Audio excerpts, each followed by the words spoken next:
Hello and welcome to the channel. I'm going to do a quick, hold on. So we're going to do a quick demo of the Donner Circle Looper. I've had this for a long time. I've been using it for a while. The reason I'm using it because we're a three-piece and I want as much guitar as possible, so I do a lot of looping. Donner did send me this pedal months ago. This is way overdue, like I said. And I wanted to quickly show it and demo it. And there's links below where you can buy it. So if you want to support the channel, just use the links below. It's affiliate links. What we're going to do is I'm going to quickly run through the settings. Firstly, I want to tell you about my signal chain. I use the Velton. So I go into like a preampy pedal, it goes into the Velton. The Velton then has a loop, effects loop with a booster. That then is split into two ways. One goes into the left of the Donner Circle Looper, and the other one goes through the Mimic pedal and then into the right channel of the Mimic Looper. So this is recorded in stereo because it's a stereo looper. And we'll quickly go through the different functions of the looper. So what do we have? Let's start with the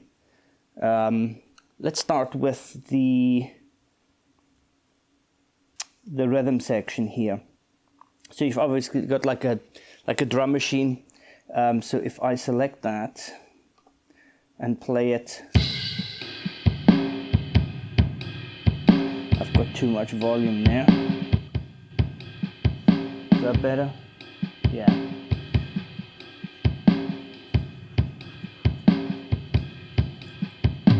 Okay, so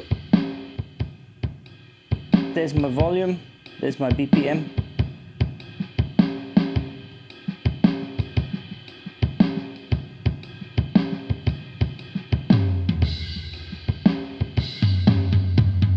And you can obviously cycle through all the different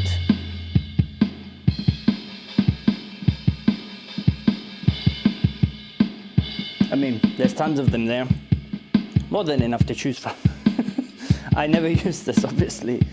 I think there's also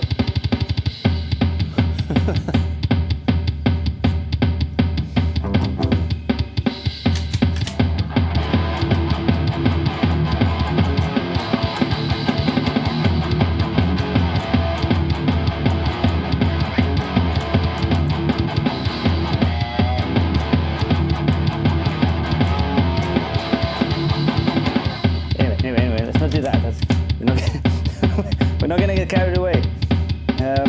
What was I gonna do? Oh yeah. Okay, there is also just a metronome at the end, I think. Yeah, there we are. Just a standard metronome. Okay, anyway. So, the functionality is kind of usual. You have your start and stop.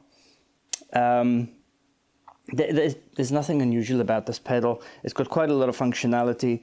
This was just the kind of rhythm section that you can play underneath if you want to. I've never understood why anybody would want a drum machine in this other than just for practicing. And the reason I'm saying that is because if you are playing back your drum loops through your guitar amps, they just sound fucking awful. You know, it's just awful. So I don't know why people do that, but I suppose, you know, just for jamming, to keep in time, to practice it, stay in time, it's fine. But for anything else, it's in my opinion, quite useless. So, so on the one side we have the rhythm section. You cycle through your different options, and that's that really. Play it back, change the BPM, change the volume. You can also add the loop, so you can play back your, let's say, your 4/4 rock beat, and then you can record and dub within that timing. And if you press the merger control, then it actually makes sure that the phrase that you're playing fits inside the bars of the rhythm section. I'm not going to demo that. Actually, Andy, he's got a great video about, more complete video about this. One of the reasons, even though this is, I'm going to say sponsored video because Donna sent me this looper, there is one issue which I don't understand what it does. And actually you can see it. So I'm recording the screen as well. If you don't see it now, you might see it later. But the point is that the phase is weird. Like if I play this back,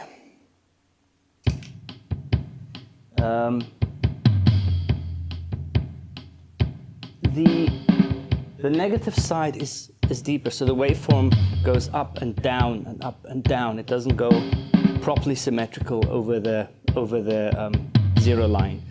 So it goes up and down, up and down. It does the same thing when you record a phrase and you play it back, and I'll show you that later. Anyway, let's get out of this. So here we have the memory. So these are obviously different memory banks, so you can switch between the memory banks in which you then record your memories, your phrases that you want to play back. So you can realistically say, okay, I'll record a couple of phrases that I want to play back during a live situation, and then you just choose the right memory slot and you can press play and stop. If you press and hold the clear button, obviously this button here, then obviously you'll delete that, but it has a USB input to load phrases. So the way I use it is very simple. I use it obviously in stereo, and I usually just have memory 1 engaged, and I have the level a little bit lower so that my playback from the looper is just slightly, has slight less volume than the guitar that I'm playing over it. Then it has this cool thing, which is the fade out, which you can set to how long the fade out happens. So if I record a phrase and then play it back, and then when I stop it, it doesn't stop immediately. It plays out over the amount of seconds that you define here. I might actually quickly demonstrate that.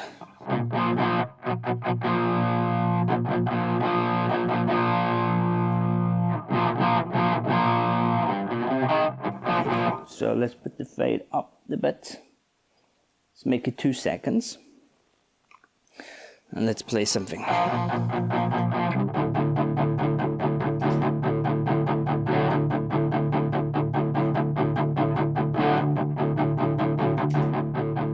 So it's playing back, and if I now stop it, you'll hear it fade out. So as you can see, it took that 2 seconds to kind of fade out. Why is it on memory 3? Oh, I know why. That's so I've got a few criticism about this thing. There's no doubt about it. Actually, let's get into them. So I'll try and I'll try and illustrate more the way that it kind of asymmetrically plays back on the waveform, which is odd. But the buttons press really easily, right? The whole thing feels really good and tactile, and the buttons and the knobs feel really good. I've got all the confidence in it, but the way I use it as a looper, I very often press the wrong buttons with my foot. I don't think this is particularly a criticism of this unit, but I think it's a criticism of most of the looper units, that their buttons are just too close together. When you're really into it and you're playing and you've got loops going and you want to change from one thing to the other and stop one and replay that, it is difficult to be very precise with your footing, right? So you need maybe a little bit more space between buttons. For example, I very often press both at the same time, and if I press both at the same time, it goes into the rhythm mode. And if I then accidentally press the play button the next time, then I'm playing back the rhythm rather than whatever I recorded and I wanted to dub. I also often, by mistake, hit these buttons when I use my foot. I think these are just too close. Now, we all want smaller footprint pedals on our pedal boards because we can then fit more pedals on our pedal boards. But I think with the looper, it's a bit tricky. I think you need to make sure you have space in between. But that, like I said, it's a bit of a personal thing. It might just be me who needs to be a little bit more careful with what I do.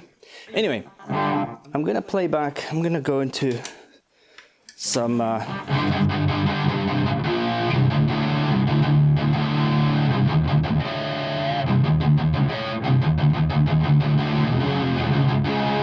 right, here we go. So what I'm gonna do is I'm gonna just play a quick phrase, and then I'm gonna show you how it plays back and how it does like this weird thing where the asymmetrically it doesn't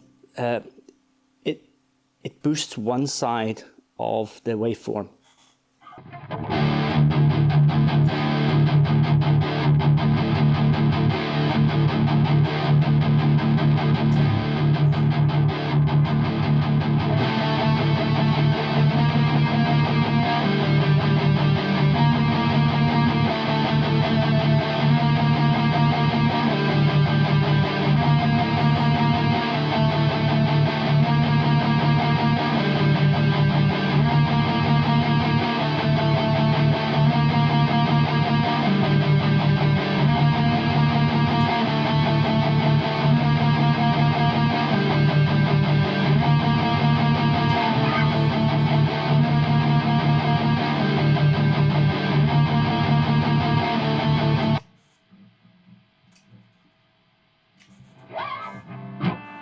So, it's a great looper. The only looper I think is, well, actually, there's a few things I like about this looper. I did have that Ditto X2 or something, you know, the one that actually has a little microphone and it can detect the beat.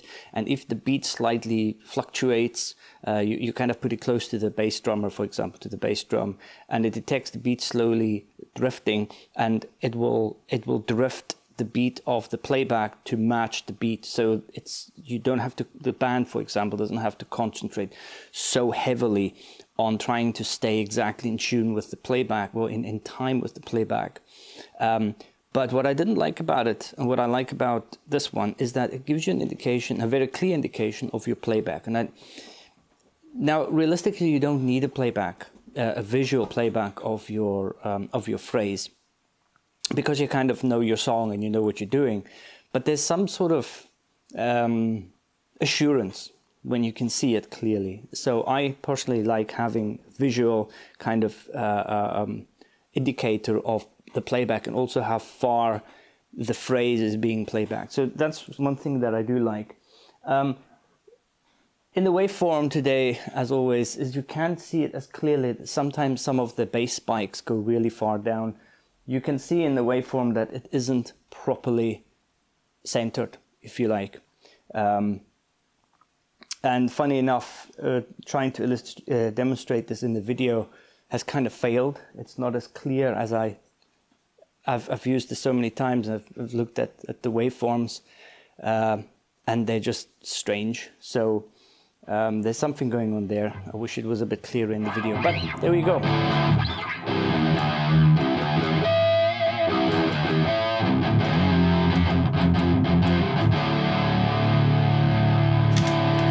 Let's play something.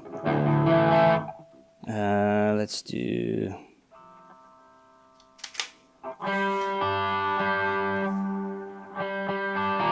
This is from a wee track of our new album. Check it out.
you get the idea. Thanks for watching. Check out the links below, and see you next time. Oh, actually, you see, now you can see it clearly. It's got a real heavy dip to the bottom of the waveform, so you get up and then down. So I'll try and show that in the screen grab. If you're watching, I'll do that in the editing. So that's a clear kind of indication of what's happening. You can't hear it. It doesn't seem as if like it really interferes with what you're hearing, but obviously it's asymmetrical. And I'm not so sure it should be like that. So, I mean, it's a digital playback. I mean, loopers are digital playbacks, digital pedals. So it's a bit odd that this happens. Surely it shouldn't. Anyway, thank you for watching.